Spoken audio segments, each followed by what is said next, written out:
What up, what up, what up? Welcome to the latest episode of Black Girls Heal. Yay! I am extra hype because I am coming to you on the eve of my 35th birthday. Whew, man, it just feels like a really grown age. Um, and I don't know if it's grown because it just feels very round. Maybe because there's a five at the end of it. Maybe because I'm checking a new box on every form I complete and every survey I fill out. And I'm like, dang, really? Okay. I guess this is what's happening. But I, I haven't had a lot of time, or I haven't taken the time to sit and reflect a lot. This year has just like gone by. It feels like um, this year has been like multiple years all in one. And when I think about it, I think I've said that the last couple of years. I don't know if that's just like a thing that happens the older we get. Like so much happens, but for sure, so much happened this year, which I'll probably share in an episode coming up, like a year in review episode. But yeah, my birthday snuck up on me. I actually thought it was on Thursday. And then my husband was like, no, your birthday is on Saturday, which isn't typically normal for me. So when I kind of take a moment now to kind of just think about, just have a mini reflection, I just, I just have a whole lot of gratitude because I just feel very blessed and I feel just so happy with where I am in life and the things that I have. And the reason why I feel that way is I know it's only because of the self work that I've done. I am very much, or I was very much, of the nature of the grass is always greener. I'll be happy when. That's what fueled a lot of my ambition that I had. I still have it, but the outcome or the intention behind it is different. Just never able to be content with what was in front of me, to always feel like something was missing. And so I know my contentment is not because I have my beautiful baby boy. It's not because I have my loving husband. It's not even because I get to do, well, part of it is because I get to do what I'm doing right now. There's a lot of privilege, I think, in being able to do my purpose. But what it really is because I've learned how to be connected to myself, how to love myself, to give myself the acceptance, love, and validation and grace that I've always looked outside of myself for. I gave you a peek into what it was like for me to kind of dip back to that place that night for those few hours. But just for my constant state of being to be knowing how to be in a deep and intimate relationship with myself has been the biggest gift. It is why I can like enjoy where I am right now. So I'm so grateful that you ladies and gentlemen who may also be watching, or persons who may also be watching, are taking time out of your days to listen, to allow me to be a part of your healing journeys. And I hope I get to help you get to those places yourselves, or to maintain being at those places should you already be there in your own healing journeys. This episode is all about, so I'm going to give you my top two communication tips that I typically only give to my clients and students who I coach, and who may be my face-to-face therapy clients here in Houston.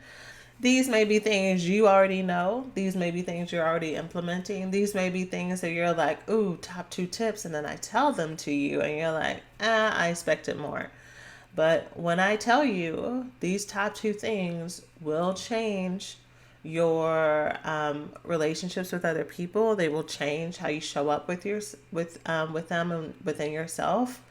So I strongly, strongly suggest that you take heed and implement them if you are not. Before I get into it, this episode is sponsored by the Healed and Loved Woman, where I am taking a cohort of women on a 12-month healing mentorship experience where I'm going to help you learn how to build self compassion with yourself, how to get connected to the deeper parts of yourself, how to heal that nagging ache that makes you feel like you're not enough, that there's something missing, that there's that disconnect. To work through self-doubt, to unravel all of the messages that family has given to you, and to give you a foundation of tools and support that you can use whenever you get triggered in those ways, to give you a healthy, loving community of women who are cheering you on. At the time of this recording, we're already just a couple days in, and already just the energy with the women who've enrolled so far is just so sweet and so loving, and everyone is so excited. We're doing our onboarding right now, where people are getting, everyone's getting set up for us to do our deep dive. But it is going to be awesome.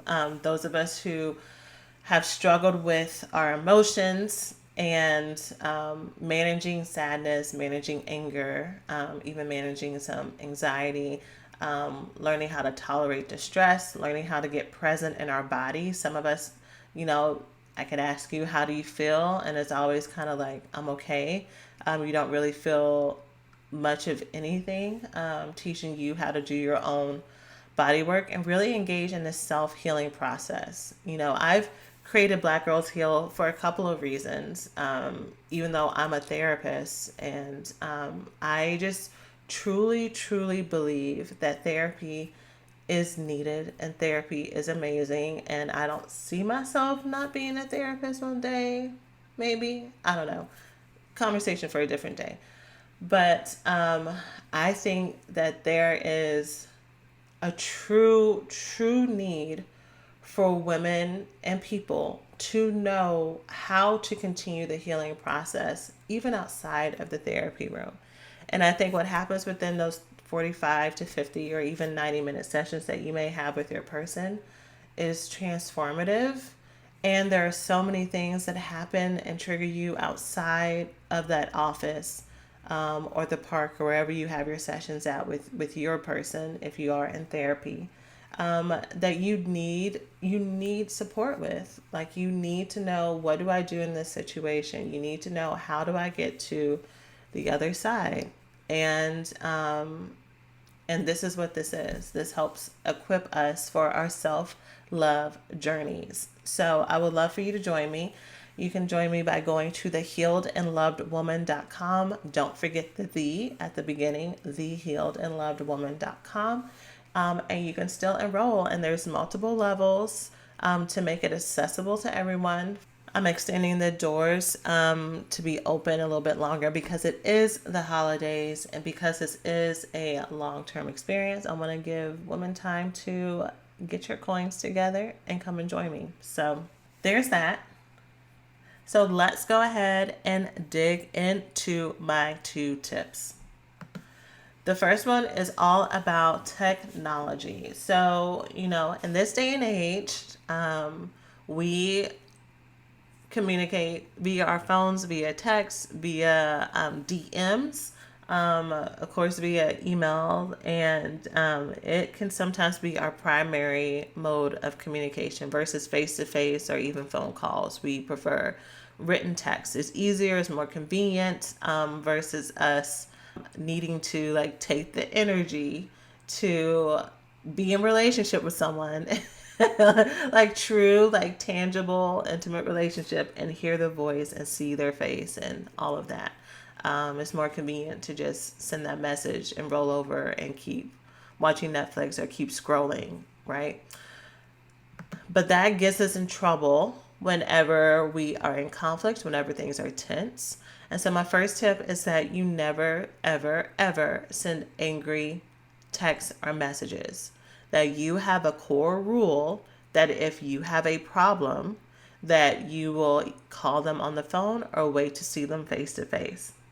So the reasons why it is a problem when we communicate angrily via written message is because you cannot see or hear that person's intentions, and they cannot see and hear your intentions and your body language and your messaging as well. Things get escalated, blown out of proportion. People make assumptions about what you're saying. You make assumptions about what they're saying. You get hot. You get heated. You are taking screenshots and sending it to somebody else. Am I crazy? What do you think about this? And involving other people into the drama or mess, or you're like rereading it, or because because sometimes when we do get triggered, we may miss some messages. We may miss some words in the message. And so we think it says something, didn't actually say, because we couldn't hear what the person was saying. And our brain and our flight response skips 4 or 5 steps. So, y'all, the amount of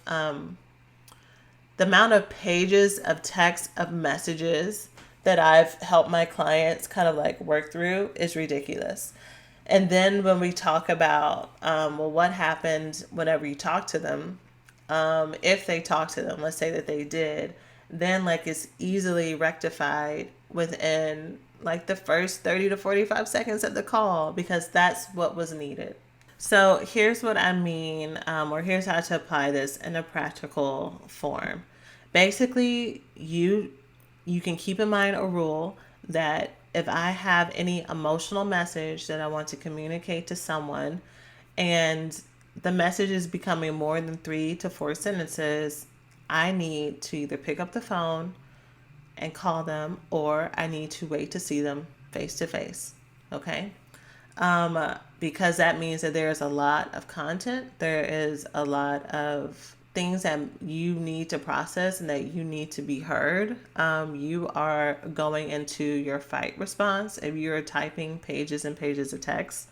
And so that needs to be cut off, because when you send a long page of text to somebody, that is equivalent to punching them. That is equivalent to swinging the first punch.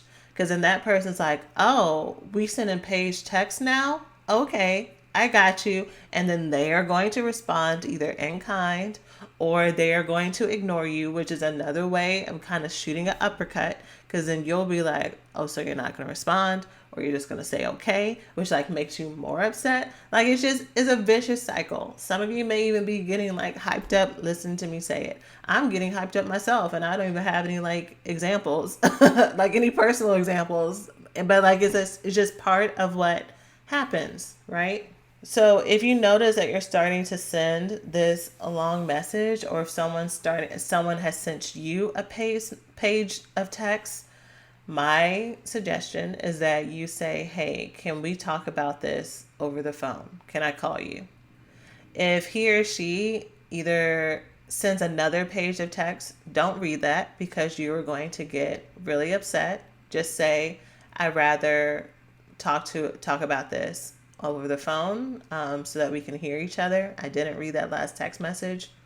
Call me when you can, or let me know when you're free, or let me know when we can get together. I have never in my experience, and maybe y'all, maybe there's people listening that are different than me. I have never had an experience where I felt good about an angry or emotional texting situation, even if it ended up with resolution, because it took much longer for us to get there. Things were said and put down that could be read and reread. I spent longer, and I spent more time being more agitated and activated, because I wasn't able to feel soothed by hearing the other person's tone of voice, having that immediate understanding of what they were saying, having to wait until their response to like feel heard, still not really knowing if I was heard, because this is all over text and I'm trying to get out all of my thoughts at once, instead of having like that call and response and that rhythm and flow that is needed to actually relate to somebody, right? So yeah, my rule or my first tip for you are no emotional text, not just angry text, but even emotional. And I say emotional because when you start off with like I feel hurt and I feel misunderstood or I feel betrayed and it's all via text, then if they aren't saying exactly what you want them to say, or even if they are saying exactly what you want them to say, you will still feel unresolved because we need to have that tactile relationship whenever we're in conflict with someone. Because what that stirs up is that we don't feel emotionally and sometimes even physically safe. And so even if we're not face to face, just to have that voice, it gives us that. Okay, so that is tip number one. Tip number two is continuing that communication track. So if you are in conflict, and even if you're not in conflict, I want to give you a qualifier to say whenever you are talking with someone and you're trying to understand what they are communicating. Anytime you're trying to reflect back what you heard the other person say or what you think they're trying to say, you started off with what I make up about that is fill and then fill in the blank. So let's say someone has hurt my feelings and I'm really feeling like they don't care about me. When I'm in conversation with them, telling them how I feel, because all of you should be communicating with people when your feelings are hurt, because hopefully these are people, especially if they're people that you care about, you need to work through it and not be in your grudge-like self. If I'm trying to tell them how I feel, what I'm going to do is I'm going to add a qualifier, and that qualifier is what I make up about that is fill in the blank. So let's say I'm talking to my friend Chantel. She has made me upset. I say something to the effect of, when you didn't call me back the other day, when you promised that you would, I felt really sad. And what I made up about that is that you didn't care about me, or you cared more about talking to your boyfriend instead of spending time with me.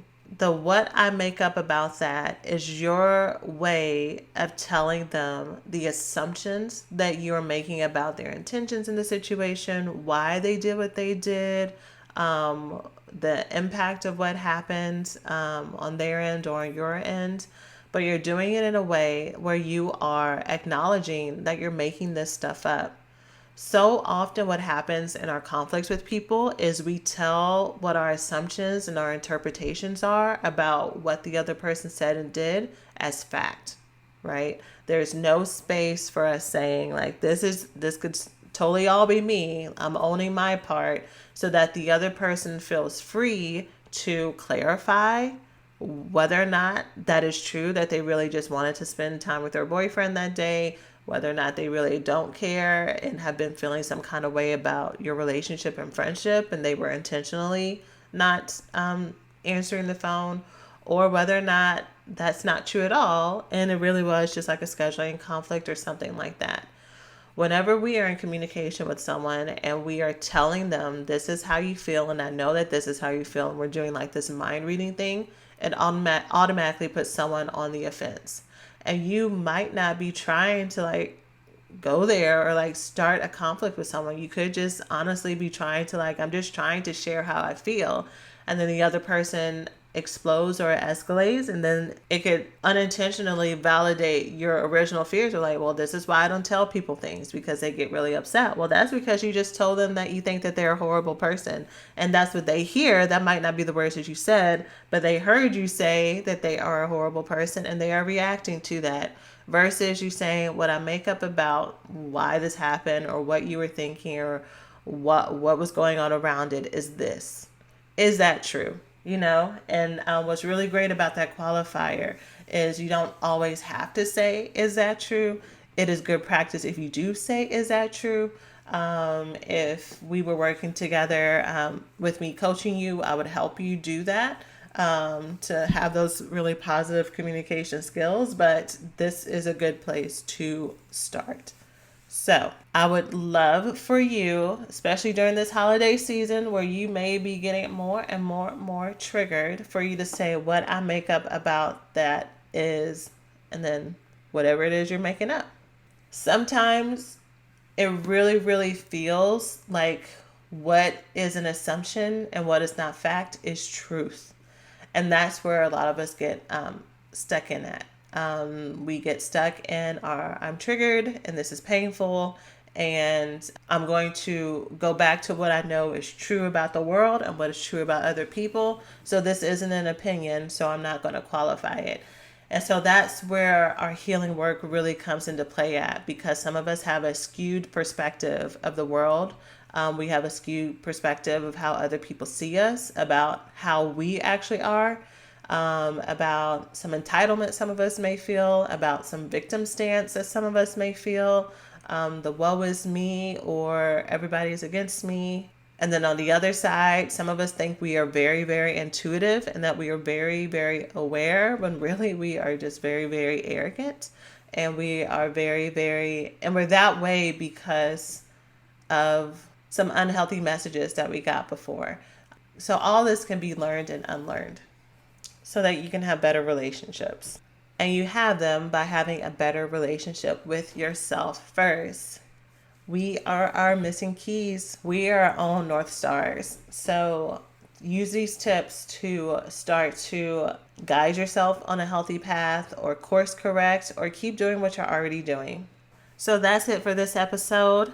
Another one under 25 minutes. Yes, in my DJ Khaled voice. That was not a DJ Khaled voice, but you got it. I hope y'all have a wonderful rest of your week. And I look forward to welcoming our newest members of the Healed and Loved Woman within the next couple of weeks, to just reclaim and take back the things that were either taken from us or not given to us that we rightfully deserved as young little girls and women, to fully embrace it in 2020 for either the first time or for the first time in a long time. So I love you all. You can join me at thehealedandlovedwoman.com. And that's it for this week. I love you all. Take care of yourselves.